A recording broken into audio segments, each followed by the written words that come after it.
اب یہ محبت فروغ کیسے پائے گی؟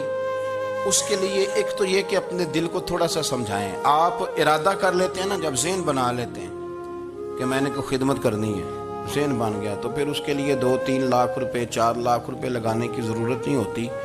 پھر بندہ سٹاپ پہ کھڑے ہوئے کسی بابا جی کو پوچھتا ہے کہاں جانا ہے، تو کہتے ہیں میں نے ذرا یہاں قریب ہی جانا ہے، رکشہ تلاش کرنا. تو آپ کا ذہن بن گیا نا خدمت کرنے کا. تو موٹر سائیکل پہ بٹھایا تو گھر چھوڑا ہے، واپس آئے تو دل بڑا ٹھنڈا تھا.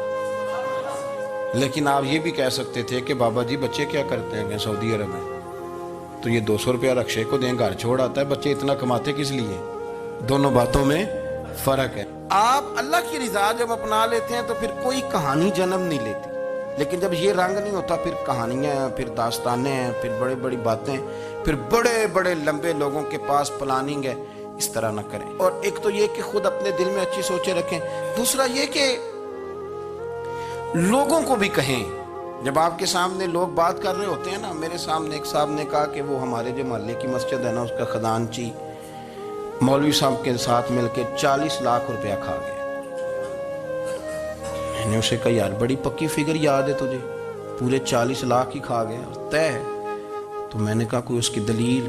کہنے لگا جی وہ بڑے پیسے کھائے ہیں، سب کو پتہ ہے. میں نے کہا سب کو پتہ ہونا کام نہیں، اس پر باقاعدہ شرعی گواہ ہونے چاہیے. کہہ دیتے ہیں نا. میں نے اسے کہا کہ چلو چھوڑو ساری باتیں، تم نے کتنے دیے تھے؟ کہنے لگا میں نے تو کوئی نہیں دیا.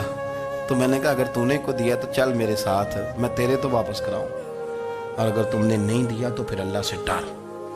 اس لیے کہ بہتان بڑا سخت جرم ہے، صبح قیامت اس کا بڑا سخت حساب دینا پڑے. اللہ سے ڈر. اگر تیرے پاس پروف ہے، یہی عالم ہماری اخباریں کرتے ہیں جس کے اوپر مرضی جو مرضی ڈال دیا، کون سا کسی نے پوچھنا ہے؟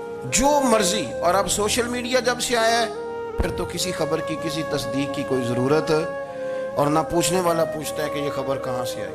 بہت سارے لوگوں کے مرنے کی خبریں چھپ جاتی ہیں اور وہ وضاحت کر رہے ہوتے ہیں نہیں جی میں بالکل موجود ہوں، میں بالکل زندہ ہوں، کوئی ایسا مسئلہ نہیں ہے. تو اس طرح جب کوئی بندہ کر رہا ہو تو پھر آپ کیا کریں؟ پھر اس کو سمجھائیں. میں نے بھی اس دوست سے گزارش کی، میں نے کہا آپ غلط ٹریک پہ چڑھے ہوئے ہیں، یہ طریقہ درست نہیں ہے. اگر آپ کے پاس پروف ثبوت ہے تو پھر بھی مجھے بتانے کی ضرورت نہیں تھی.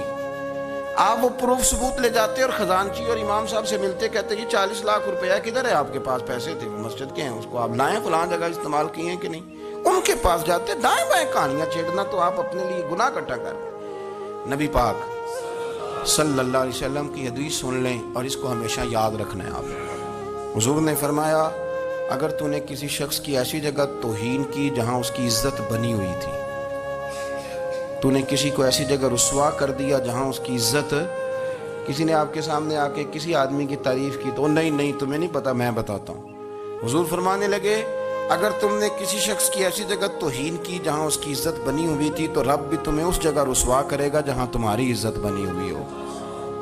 اللہ کی رضا کے لیے ایک تو خود پیار کریں، دوسرا لوگوں کو بھی سمجھائیں، قائل کریں کہ یار یہ انداز درست نہیں ہے، تجھے تحقیق نہیں پوری بات کی، تو تحقیق کر. دعا کرتا ہوں اللہ میرے ملک کو، میرے وطن کو، امت مسلمہ کو محبت، پیار اور خلوص کی توفیق عطا فرما.